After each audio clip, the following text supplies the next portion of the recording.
Aigle d'or dia tsy manadina ireo mpifankatia ka manolotra porte-clé vita amin'ny hoditra miendrika fo mahafatifaty ery. Aigle d'or manolotra anao ny vaovao.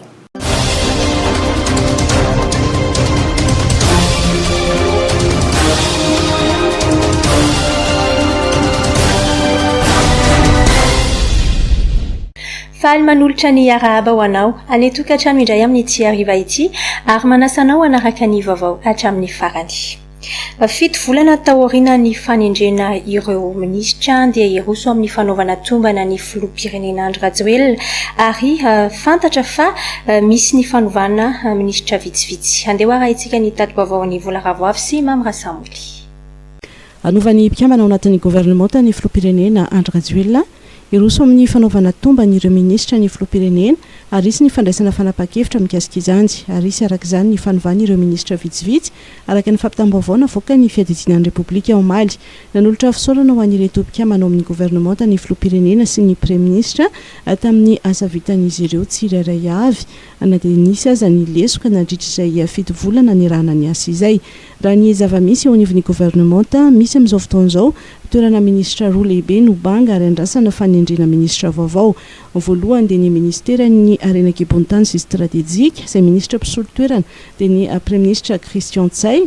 no nisahana azy efa ho fito volana taoriny ny fametra-pelany Brice Randrianasolo io ihany koa ny ministera ny fitsarana izay ny ministra ny asa ny fampananana asa sy ny asa-panjakana ary ny lalàna sosialy Gisèle Ranampy sy no misahana vonjomaiky ity département ity taoriny ny fametra-pelany ny ministra teo aloha ny Bikerlaza aorian'ny tombana azo antoka fa isy ireo ministra iova ary isy ny ministra vaovao andrasana araka izany ny fanapa-kevitry ny filoham-pirenena Andry Rajoelina mikasika ny fanaovana gouvernemanta izay. Nitondra ny heviny mikasika ny fisiana fanoloana mpikambana eo anivon'ny gouvernemanta ny solombavambahoaka Naivo Raholdina nambarany fa nisy ny contrat programme izay natao tamin'ireo ministra ny fanovana gouvernemanta ihany koa tsy hoe tsy fahaizana fa mila fandehanana mafimafy kokoa ahatratrarana ny tanjona sy ny vina apetraky ny filoham-pirenena fa nampanazavana zany dia misy contrat programme fanaovana filoham-pirenena tamin'ireo ministra ireo na tamin'ny pré-ministre na taminay na tamin'ny dia izay tsy mavita izay mampiavaka amin'ny filoham-pirenena tsy manisy anamaso izy fa izay mavita kosa dia avy tsika izao teo miresaka hoe ny sambola ny be ny tanàna ny tanàna Antananarivo mba hanatsarana Antananarivo sambona ane dia averiny ohatran'olona mampiasa vola rehetra tsika ny any FMI PTP reny ka ohatran'izay koa io ohatran'ny fisamborana ihany koa plasina ministra io plasina mpanatanteraka io dia miverina avy eo ka le izy rehefa mahaverina ianao za zao raha misy mahasambola ampiasaiko ka mieny ahako na tsiko izany ary mandray aho fa le hoe lany amakin'ireny zay tsy mety ka zay zany mba lesona antsika rehetra fotsiny na amin'ny gouvernement io na amin'isan'izy hoe tokony mandinika tsara mihitsy alohantsika fa tsy ahafaly fotsiny hoe mahatonga manova gouvernement zany dia ohatran'tika hoe tsisy maninina tsy hoe tsy mandeha ny fitondram-panjakana fa mandeha io fa mila mandeha amin'ny tsaratsara kokoa mila mandeha amin'ny metimety kokoa. Olona mahafantatra ny sehatry ny arenan-kibonitany stratégique ary afaka mamatika izany ho lasa ampandroso ny firenena no tokony ho eo amin'ny toerany ministry ny arenan-kibonitany hoy ny mpahay toe-karena Joseph Yolande. Andeha ho arahintsika ny fanazavana. Fa enim-bolana eo no tsy nisy ministra teo amin'ny toerana ministre ny ressources stratégique io tsy haiko ino ny antony za tsy mahafantatra fa ozy aho hoe amin'ny fiarovana ny harem-pirenena amin'ny mahatia tanindrazana ny tenako dia ho zaho hoe tokony hisy ny olona hafantatra tsara imaîtriser tsara ny arena ananantsika eto Madagasikara fa fananina atonga mba izy io tsy haiko ino ny antony mahatonga hoe tsy misy olona satria tamin'ny nanao le Madagascar le changement tamin'ny 2010 ka hatramin'ny 2012 dia voalaza mazava tsara fa tokony ho fantaritsika inona ny arena ananantsika eto ino aby arena ananantsika a Madagascar fa tsy normal ny firenena malagasy anatin'ny firenena fito manan-karena indrindra anefa tsika mijaly zao am'izao fotoana ka tsy normal io fa mila fantarina inona aby ny arena ananatsika eto ka mandraky ty androany tsy mipetraka ny ministre ino antony est-ce que c'est voulu sa ahoana ny fahafantarantsika anazy io tsy fantatra fa ozy aho hoe mahagaga zay ihany ny hoe tsy mety manome io tompon'andraikitra ary tsy tompon'andraikitra apetrapetraka fahatany fa mila tompon'andraikitra mahafantatra tsara zao ny arena ananatsika eto Madagasikara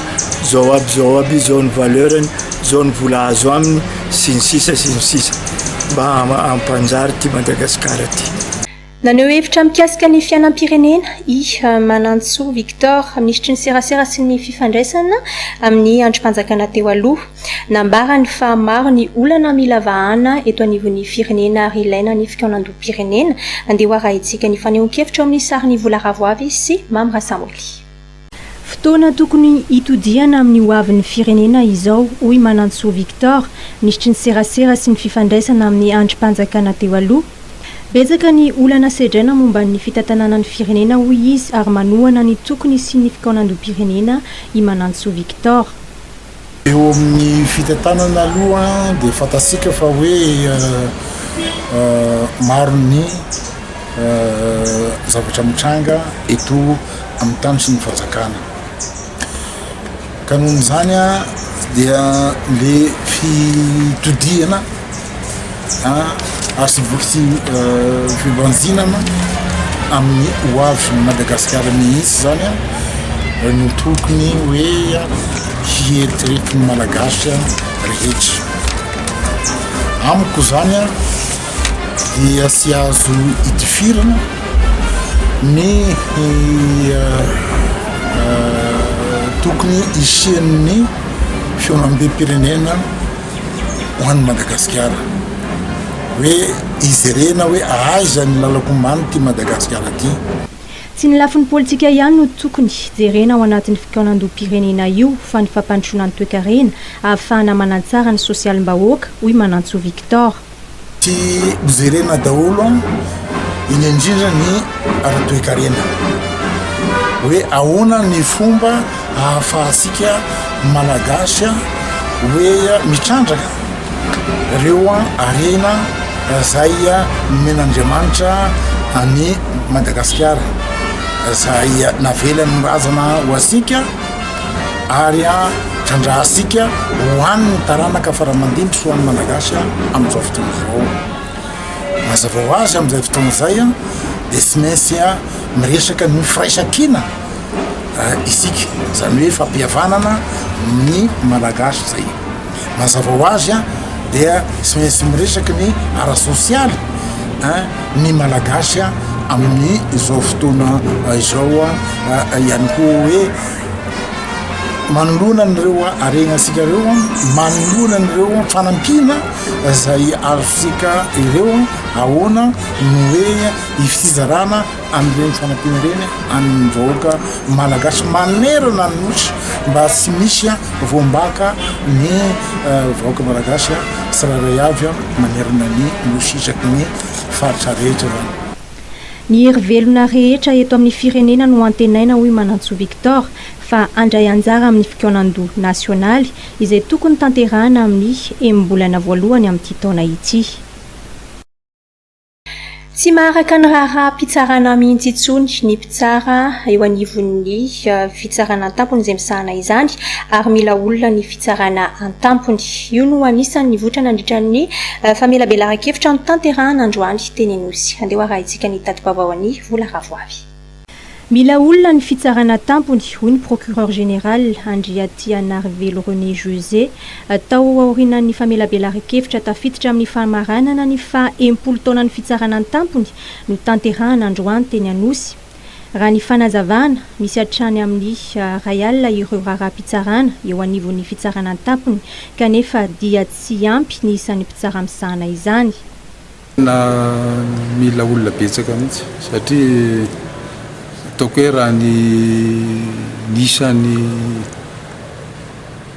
raharaham-pitsarana zay mbola misy aty eo amin'ny fitsarana raha tambatra ny anina dia efa any amin'ny 10 000 anao any mety maherin'izany azy dia nefa mpitsara ato vitsy aza 50 amzato raha tambatra le fitsarana anankitelo zay mandrafitra ny fitsarana tampany hitaraka zany fa tsy ampy mihitsy zany isy ampitsara raha ny fitsarana tampy fotsiny no resahana fa tsy ampy daholo ny fitsara ny mpandrara pirakitra raha na ny fitsarana ambony na hatrany ny fitsarana ambaratonga voalohany tsy ampy daholo araky ny voalaza teo nareo mety nanaraka na ny ampahany aza ny ady hevitra teo sy ny famelabelarana teo fa raha ny lalàna raha ny fitsarana ambaratonga voalohany ny farafaratsiny eo amin'ny mpamoaka didy tokony isy fitsara anankitelo vo afaka mandrafitra n'izay le hoe sampana makasika ny fitazomana vonjimaiky na sampa ra délégation préventive nefa ny zavatra misy vitsivitsy maromaro ny fitsarana tsy misy afa-tsy président fotsiny zany folohan'ny fitsarana zany hoe tsy mahafeno zany am'le fepetra zay takiny lalàna afahana le fitsarana miasa ara-dalàna de ohatran'izay koa na fampanaovana raha de tsy misy olona fa tsy mitony mpampanao lalàna io de ohatran'ny hoe tsy manana zo mba hoe hiala sasatra na arary raha le fitsara zany fa de tsy maintsy afaka miala ozy fa de tsy maintsy eo ny fomba fanatonana ny fitsarana ary ny toerana sy ny zava-misy amin'izao ary ny vahaolana mifandraiky amin'izany no anisan'ny loha hevitra ny voaboasana androany teny amin'ny fitsarana tampony itoira ampitso ny ady hevitra ary anisan'ny hodiniana amin'izany ny fomba hafa hamahana ny olana amin'ny fiarahamonina ankoatra ny fitsarana atolotra amin'ny ora ampitso ihany koa ny volavolan-kevitra taoriana ny fandaminana samy hafa dia nahazo ny anjarany avy amin'ny fitondram-panjakana ihany koa ny faritra atsimo atsinanana taoriana ny fandalovan'ny rivodoza izay niteraka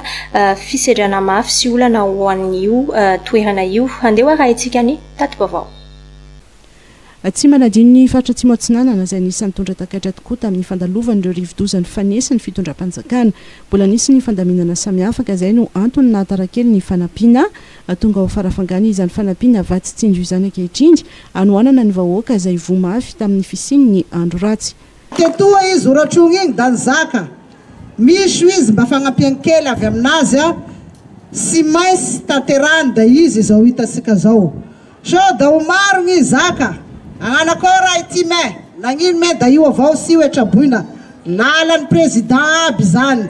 fa be loatra fa avoazagny nahazo asika zany da mandesy kelikely efandaminagny mba samy sy isy hoe ho adigno araka ny voalazany naneo fakasitrahana an'izao fanomezana izao ny solo mavambahoaka ny farafangana misy ny fandaminana napetraka amin'ny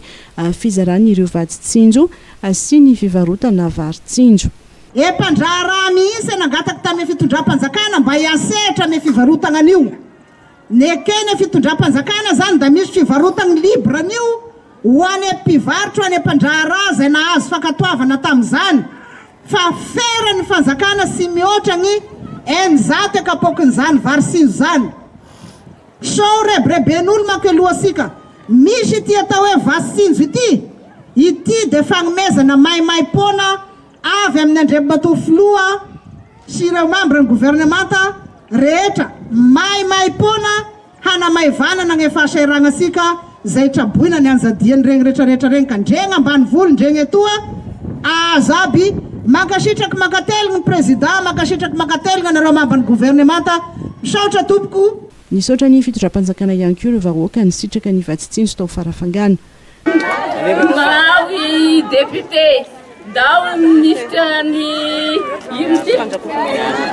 ifanjakupona nyala au ministre nyasha da ishora ngonge enang mena muzana yamti fa voda na iti anare kutunda pazakang au president saninga fara president fa rada msauchana zro mitoetra ny etsika ataon'ny fitondram-panjakana nampiny ireo tramboina avokatry ny fandalovan'ny rivodoza ny CSI teto Madagascar. Une source d'énergie qui répond à vos exigences, un groupe électrogène fiable et performant, silencieux et économique. Optez pour Greaves Power, les groupes électrogènes numéro 1 en Inde depuis 1859, dotés de moteurs et alternateurs robustes, proposent une puissance de 5 à 2500 kVA. Un vrai rapport qualité-prix pour 1 million de groupes vendus en Inde. Disponible uniquement chez Batimax ou sur le site web www.batimax-mata.com. Greaves, animé par la passion, guidé par la technovation. 3X, de l'énergie en canette, au goût très frais, pour booster tous les grands moments de ta journée. 3 fois plus d'énergie pour ne plus t'arrêter. 3X, triple ta force. Namaly antsony gouvernemanta malagasy taoarinany fandalovan'ireo rivo-doza ny sesesy izay nitarika hatrabona marsy namoizana aina olona ny firenena egyptianina ka nisy ny fanampiana ratsakavy izay noentiny izy ireo no raisina teny amin'ny seranam-piaramanidina Ivato tamin'ny alalan'ny fiaramanidina Ethiopiana Airlines ao Malotolakandro. Tati-baovao Jimmy Maradaniel sy Mamra Samuely. Betsaka ireo firenena namaly ny antsony gouvernemanta malagasy amin'ny fanampiana manoloana ny loza voajanary ny sesy nahazo ireo mpiray tandrazana tamin'ny fandalovandreo rivo-doza misa 4 izay namely mafy any Madagasikara. Ny firenena Egyptiana omaly no nanolotra fanampiana ny Madagasikara izay ahitana vovo-dronono 570 kilao sy lafarinina ray taonina izay notsenaina teny amin'ny seranam-piaramanidina Ivato omaty Tolakandro. Araka ny antso izay nalefan'ny ministera raharaham-bahiny moa an'ireo mpiara-miasa sy mpiara-miombona atoka Madagasikara rehetra dia mitohy hatrany ny fandraisana ireo fanampiana avy amin'ireo mpiara-miasa amintsika ireo. Hitantsika etoana zao ny fanampiana izay hoentin'ny gouvernemanta egyptiana izay entina hanampiana ireo traboina atao aorian'ny fandalovan'ireo rivo-doza maro dia maro nisy teto Madagasikara farantoy izay. Isan'ny tsena ity fanampiana ity niaraka ny masovon'ny firenena Egyptianina ny tale général ny BNGRC tamin'izany no nanambarany fa hozaraina amin'ireo traboina any amin'ny ilany atsinanany nosy ireto fanampiana ireto.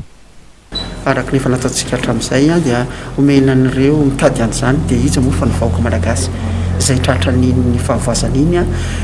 ao amin'ny faritra atsinanana indrindra faritra atsinanana tiako tenenina zany amin'ny sisiny atsinanana rehetrarehetra manomboka aty Toamasina zany Analanjirofo ka hatrany amin'ny farany atsimo any Taolagnaro satria ireo anisan'ny voamafy indrindra tamin'izay zavatra izay. Nanamafy ny fahavononany amin'ny fanampiana sy ny fiara-miasa ny Madagasikara ny firenena Egyptianina. Well, we have been witnessing the cyclones that are hitting Madagascar for the past weeks, and we felt that really we, as an African country, we should help our friendly brothers and sisters here. And then we recommended, and then the decision was made to send some little help to our brotherly people in Madagascar. Maybe we can alleviate some pain or suffering from the people who were hit by the cyclones and tropical storms. Ny kompani pitaterana Ethiopian Airlines moa no nitondra ireto fanampiana ireto avy any Egypte ho any Madagasikara. Ho tanterahana any Morondava ny 12 martsa ho amby 24 avy zao ny fanomboana ofisialy ny tetikasa miarova na miaro antsika rehetra amin'ny tranga misy fahasarotana ny vaksiny izay fiara-miasa eo amin'ny ministera ny fahasalamam-bahoaka sy ny mpiara-mombonantoka mikasika ny fanamafisana ny fanaovam-vaksiny iadina amin'ny Covid-19 eto Madagasikara. Tanjona amin'izany ny ampitomboana ny isan'ireo vaksiny fiarovana amin'ny Covid-19. Hatreto dia mbola manodidina ny 4 isanjato ny malagasy izay navita ny vaksiny izay no amafisy ny ministera ny fahasalamana hatrany fa miaro amin'ny tranga misy fahasarotana. Saron'ny polisy ireo olondratsy sy nanafika mpitondra moto nody alina tetsy Ambodivonikely hotolorana maro-boninahitra sy fitaovam-panjonoana Zambia sy ireo namany izay namonjy ny sekretera-panjakana miadidiny Gendarmerie-pirenena tamin'ny vona izay nahazo azy. Andeha arahintsika ireo vaovao tapatapany. Lehilahy roa izay nanafika mpitondra moto tamin'ny hazo ny sifantsika tetsy Ambodivonikely no voasambotra ny polisy ary nampidirina ponja voatsomaika eny Antanimora araka ny fitantaran'ny Aramboina dia tokony ho tamin'ny 12 sasany alina no sehoany herisetra mody miady eo ampovoan'ny arabe izy roa lahy ka rehefa nandalo ilay mpitondra moto dia natosika izy ireo ary rehefa nianjera dia novelesiny tamin'ilay hazo tsy lavitra teo no nisin'ny fiaran'ny polisy nijanona ka vao nahazo antsy izy ireo dia tonga raha-potoana teny an-toerana tsy afaka nanosika ilay moto akory ireo olon-dratsy dia ndrifatra nandositra raikitra ny fififanianjena ary dia voasambotra teo ny ho ianjy izy roa lahy. Nakataovana nandritry ny filakevitry ny ministra Omaly ny fikarakarana lanonana anolorana maro-boninahitra sy fitaovam-panjonoana ho an'ny Zambia sy ireo namany izay nanafitra ny sekretera-panjakana mididiny ny zandarmaria-pirenena. Olo iray namony ainy atao Antsabe Antsui, iray kosa tsy hita-popoka lasan'ny randro atao Atomba Nantala vokatry ny fandalovany Rive-Doza Gombe. Olona misa 570 mihoatra-boina fa tsy nisy ireo nafindra toerana araka ny tatitry ny BNGRC hatrany misa 70 no rava tanteraka 70 tondra-drano ary 30 no nahitana fahasimbana. Rongony Telgondy no tratrandreo miaramila ao amin'ny DSS Vondrozo ny tolakandriny ny Valmarsa 2024 nandritry ny fisafonana nataon'izy ireo amin'ny kizo manodidina araka fampitam-baovao dia tafatsoaka ny olona nitatitra ireo entana no kiazana vetrany kosa ireo zava-madomelona rehefa nompitehina teo anatrehany ireo manam-pahefana. Mbomisa 70 izay nangalariny dahalo tao Ambakaloky commune Ambaikily district any Morobe ny talata Valmarsa teo tonga tamin'ny folora alina no saro ny mpitandro filaminana ny fanetra tamin'ny miaramila nanao fisafony ireo dahalo tamin'ny fotoana io ka vaky nandositra azon'ireo miaramila ireo omby ka naterina vetranjy tao amin'ny Brao ny commune. Ny sitraka fampiofanana entina miatrika ireo olon-dratsy any amin'ny faritra atsimon'ny Nosy ny USAD 25 Tetsilangana no namaranana ny fanazarantena momba ny fitifirana sy ireo paikady rehetra mba hiatrehana izany ny alarobia teo tato-baovao avy hatrany. Vona tanteraka ny USAD andiany 520 hiatrika ireo mpanao ratsy ary ametraka fandriampahalemana ny atsimon'ny Nosy totosan'ny fanazarantena sy ny fanamafisana fahaiza-manao an'ireo zandary ka ny fanazarantena mitifitra ny ampy ny paikady rehetra entina miady amin'ireo olon-dratsy no namaranana izany ny alarobia teo Tetsilangana.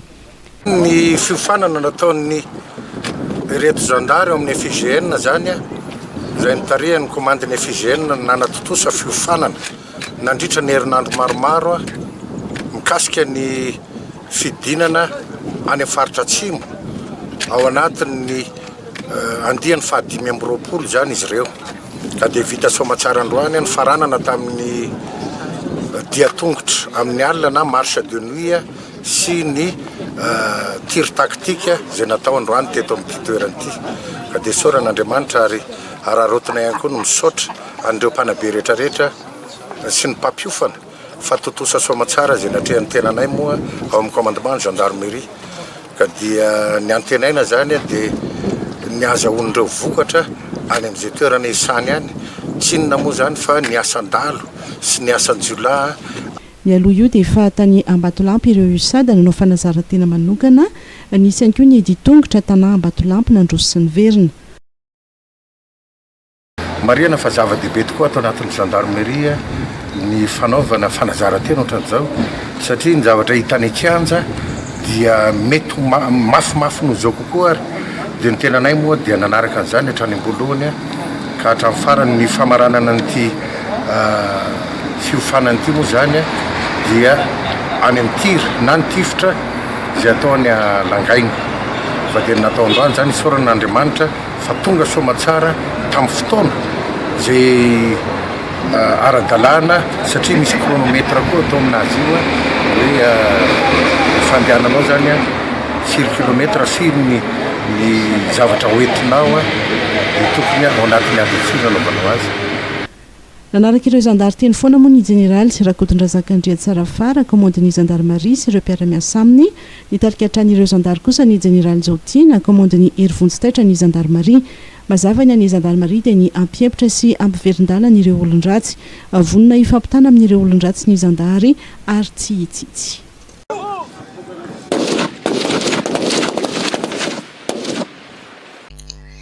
Ilaina mahalala ny zony ary ny fitiavan-tanindrazana ny mpianatra ary izany indrindra no nanomezany ny fikambanam-behivavy Wednesday Morning Group sy ny fikambanana Accueil Madagascar fampiofanana momba ny fanabeazana olom-pirenena vanina ho an'ny mpampianatra. Ny andindiny izay avy hatrany no entiny Vola Ravoavy sy Tsirakotoarsan amintsika. Nanome fampiofanana momba ny fanabeazana olom-pirenena vanina an'ireo mpampianatra eo anivon'ny sekoly iray teny Ambatomaro ny avy amin'ny fikambanam-behivavy Wednesday Morning Group sy ny fikambanana Accueil Madagascar. Izany dia entina indrindra hanome azy ireo fahalalana momba ny lalàna sy ny zon'ny ankizy ary ny tokony ho fantatra momba ny fitiavan-tanindrazana. Ny interclub féminin international izay soloan'ny Wednesday Morning Group sy ny association Accueil Madagascar dia nanao fanabeazana olom-pirenena vanina tato amin'ny école fétiche Ambatomaro dia mpampianatra zany formation des formateurs natao androany mpampianatra zany vitsivitsy no namena fampiofanana androany momba ny herisetra momba ny zatovo vanina sy ankizy fiarahamonina zay zany zavatra natao androany nentina anehoana fa manomboka zao ny vehivavy dia tokony manana sehatra hoavana be eto amin'ny firenena satria ny ankizy no hoavin'ny firenena ary matoa zany ny ankizy omena fahalalana inona ny azoany ary inona ny didiny inona ny lalàna iraisam-pirenena convention de l'enfant iraisam-pirenena zay nanaovan'ny Madagascar sony inona avy ny zavatra tokony ho fantatra mba ahafahantsika manainga an'izao firenena izao amin'ny fampandrom-pirenena. Mila fanampiana mpampianatra mba ahafahan'ny ankizy ho tonga saina ho inona zany atao hoe firenena, inona zany atao hoe iram-pirenena, inona zany atao hoe sainam-pirenena. Ny antony ireo no avin'ny firenena ka raha vao zao raha mbola kely zao izy raha mbola kely zao izy dia efa je vais parler là. Raha mbola kely zao izy dia efa ampianarina zany fitiavam-pirenena zany ny adidiny sy ny zoany dia tsy maintsy tafita ny firenentsika. Dia fanampiana zany efa manao ny fanjakana efa manao ny mpampianatra fa ilaina tovanina fanampiana zany amena hery mpampianatra tireraka ihany koa nge mpampianatra zoe. Omaly no nanatanterahana io fampiofanana mampiofana nataon'ny Wednesday Morning Group sy ny fikambanana Accueil Madagascar etsika izay tafiditra amin'ny fankalazana ny andro iraisam-pirenena ho an'ny zon'ny vehivavy 20 Mars.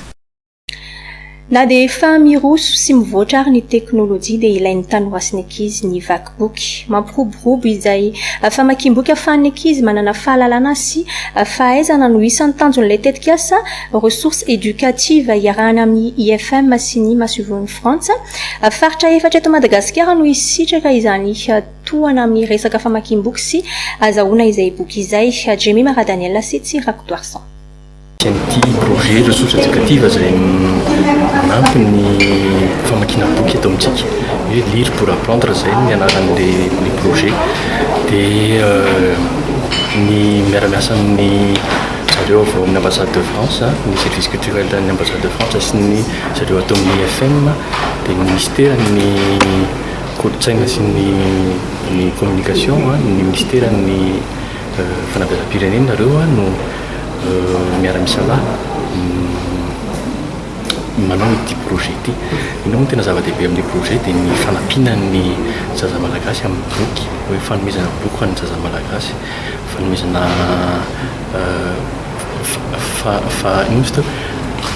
manampy ny zaza malagasy hamaky boky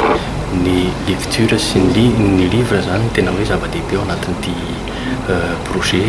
ataon'ny zareo amin'ny ressources éducatives ity tsy adinoko ny AFD zay manampy raha manampy amin'ny fanatontosana n'ity projet ity ihany keo. Nanamafy ny avy amin'ny tompona ndraikitra ity tetikasa ity fa hanatsara ny azon'ny ankizy mpianatra mamaky boky ity tetikasa ity ary mpianatra amin'ny kilasy T1 hatramin'ny T8 misy 777 no isitraka mivantana an'izany 700 kosa ireo mpampianatra azo fiofanana. Les grandes lignes de ce projet ressources éducatives se concentrent sur l'accès aux livres pour les enfants du primaire et du secondaire à Madagascar et en Afrique francophone subsaharienne. On travaille avec le choix des bénéficiaires se fait de concert avec le ministère de l'Éducation nationale qui est notre partenaire principal et c'est lui en fait qui détermine en fonction notamment de critères motivationnels me semble-t-il au sein des régions bénéficiaires du projet et c'est le ministère de l'Éducation nationale qui a choisi les classes et écoles bénéficiaires dans les régions cibles définies par le comité stratégique du projet. Miara-miasa amin'ny ministerany fanabeazam-pirenena sy ny ministerany kolotsaina ary ny serasera ny tetikasa ressources éducatives ary faritra 4 no esan'ny tetikasa izay ny ministera no nisafidy ireo dia ny faritra Moromania, Analamanga, Boeny ary Isava. Isan'ny mampiavaka ny Madagasikara amin'ny firenena hafa ny fanaovana sy ny fananany ny lambalandy. Mbola tsy ny malagasy rehetra no mankafy izany na dia efa resy lahatra amin'ny akantony izany lambalandy izany aza ireo vahiny. Miezaka maneho ny akantony ireo lambalandy ireo mpamorona malagasy. Andeha hoarahintsika ny fandandiadiana momba izay eo amin'ny sariny Jimmy Maradaniel sy Tsirakotoarsan. Lambalandy isan'ny kanto mamoaka ny tena mahamalagasy ary mampiavaka ny malagasy amin'ny anivelany ny lambalandy. Saingy mbola maro amin'ny malagasy no tsy mankafy izany. Miezaka mamorona sy manome ny kalitao tsara amin'izay lambalandy izay ireo mpamorona malagasy mba hisintomana ny mpiray-tandrazana ho liana amin'izy ireny. Tamin'ny avanaro izolty izahay ny 11 mars ny zoma 11 mars izao manomboka amin'ny fito iarahana amin'ny Gaé Jojoby Joanna anaovana anehoanay ny défilé ny collection anay vaovao mijoro izay iaraha-malala fa ny tontolon'ny asa tanana ny asa famoronana taorianan'iny nandritra sy ny taorianan'iny Covid-19 iny dia tena nahazo felaka ka tena ny akarapoka ny tontolon'ny asanay ka dia izay mahatonga ny anaran'ilay collection hoe mijoro. Miavaka kely ny filatrona amin'ity indray mitoraka ity satria anatin'ny dia sy ny teatra no anehoanay an'izay kanto malagasy zay. Isy araka izany ny hetsika ho fampahafantarana ny vokatra vokariny manjaka Madagasikara izay mpamorona entina anarenana ny resaka famoronana. Ny fanamaivanany indrindra ny mpiray-tandrazana dia izay mihitsy mahatonga anay niova ny anarana hoe manjaka Gasikara izay mihitsy tia metraka an'izay hoe fanjakany malagasy zay ka raha ohatra ary ka tsy akafiny eto toerana dia aleo ampanjakana manery an'izao tontolo izao fa matetika rehefa tian'ny vazaha dia tiantsika foana. Mpanakanto maro no anafana izany tahaka ny Gaé. Hello la famille, ici c'est Gaé même. J'aurai l'honneur de vous accompagner demain pour la présentation de cette collection-là. Raha mpitso araka izany ny hetsika karakarain'ny manjaka Madagasikara etsy amin'ny Havana Hotel Ambohida. Sehatra iray mampivoatra ny fiarahamonina ny fanatanjahantena ary manampy ireo tanora tsy hivoana sy varilava amin'ny zava-mahadomelona. Notokanana ny maraina teo ny kianja ahafahana manao fanatanjahantena maro na ny multisport tetsy amin'ny cité Analamahitsy. Ny andindinin'izay avy hatrany no andeha hoarahintsika Jimmy Maradaniel sy Tsirakotoarsan. Nahazo toerana ahafahana manao fanatanjahantena izay afaka ilalaovana ireo taranja maro toy ny volleyball, handball, basketball ny mponina indrindra fa ireo tanora ao amboribory-tany fahadimy etsy amin'ny cité Analamahitsy. Toerana izay misy fisoloana akanjo fidiovana manaraka ny fenitra nasionaly no notokanana ny maraina teo. Sehatra iray mampivoatra ny fiarahamonina sy manampy ireo tanora tsy hivoana ary tsy varilavo amin'ny zava-mahadomelona ny fananana foto-drafitrasa momba ny fanatanjahantena tahaka izao. Antony indrindra nahatonga ny hetsika mivola sy ny Fondation Action manome lanja ny fanatanjahantena eto Madagasikara. Ity no kianja faharoa naorin'izy ireo taorian'ny ny tetsy Anozato. Misy tetikasa hoe programma mihetsika amin'ny vola izay fanamboarana sy fanatsarana toerana toy itony kianja fanaovana fanatanjahantena. Tsy vita ny fanamboarana na fanatanterahana kianja ihany fa misy ihany koa fiofanana izay omen'ny Fondation Action izay fatsiny programma mihetsika amin'ny vola zany izy io. Dia ny raha mahakasika ny budget momba izay dia efa misy koa ny vola natokana anatin'izay izay isorana manokana ny ekipany amin'ny vola mamatsy izany. Zava-dehibe araka izany ny fanaovana fanatanjahantena izay mahatsara ny fahasalamana. dia fitaliana ho anay no manotra ity hoan'ny aponina eto Analamahitsy. Ity moa zany araka ny vision ataoko amin'ny teny frantsay hoe vision any amin'ny vola dia sarotiny izahay amin'ny fampivelarana ara-panatanjahantena ny tanory. Izay no antony tena nampidisika anay hikarakara sy hiara-iasa amin'ny fondation action jusk'amin'izao fametrahana izao fotodrafitrasa izao.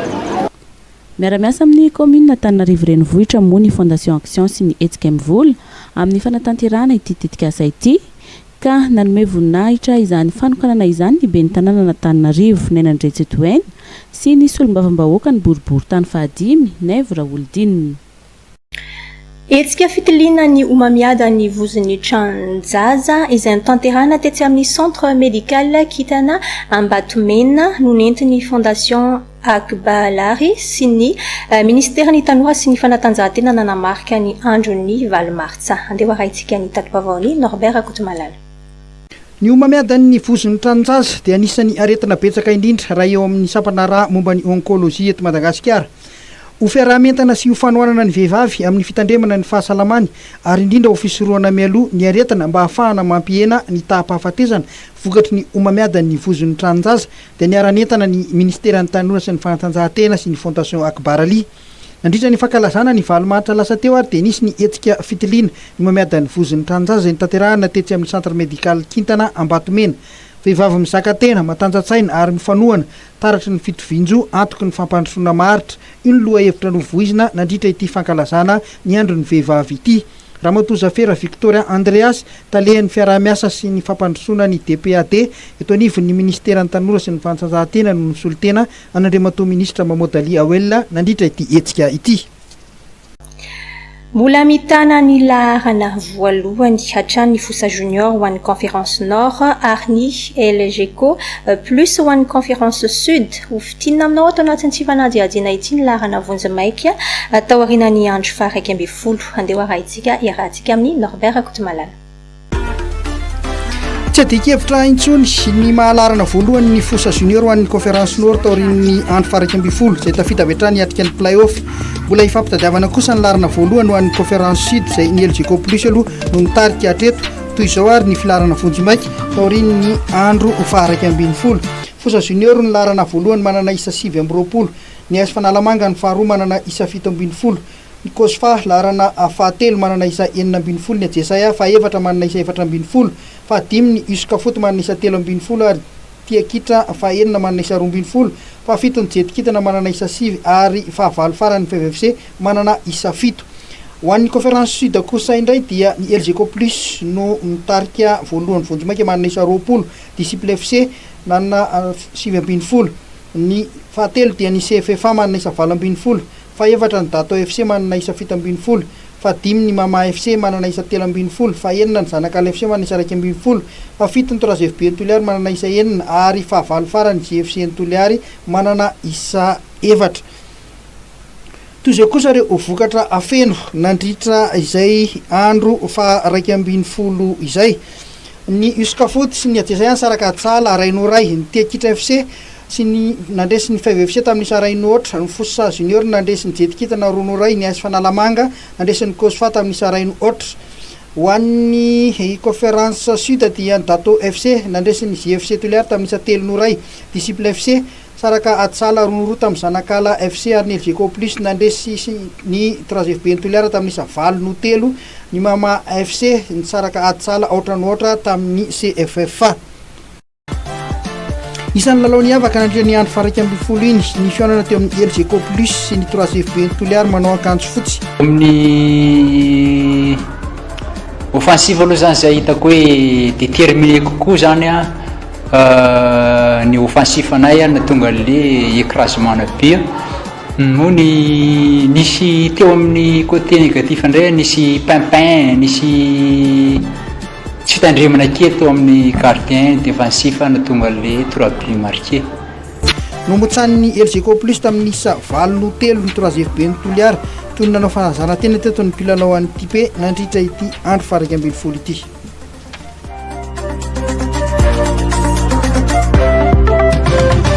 Purchase your tracks today.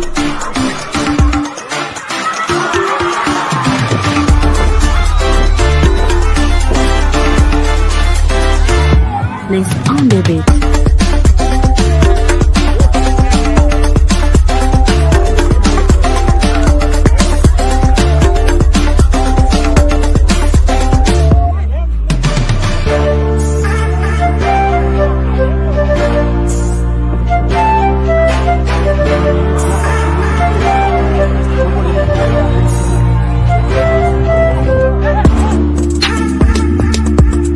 Purchase your tracks today.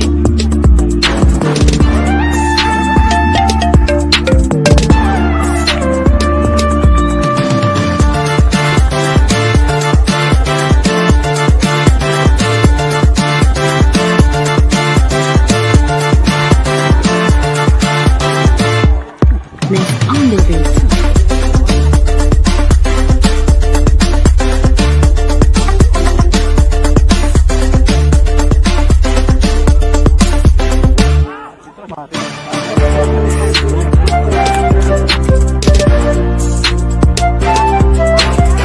Purchase your tracks today.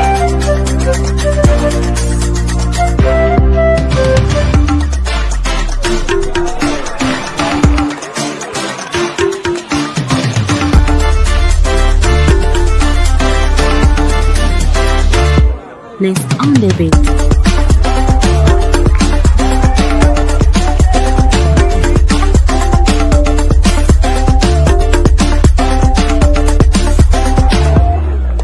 mifarana tretondrariny fampahalalam-baovaontsika tamin'ity ariva ity misaotra anao hatrany manaraka izany hatramin'ny farany misaotra ihany koa any Charmel Beauté etsy pasapitsona nantsova voloko sy ny tarehako androany dia mametraka ny veloma mandra-piona indray.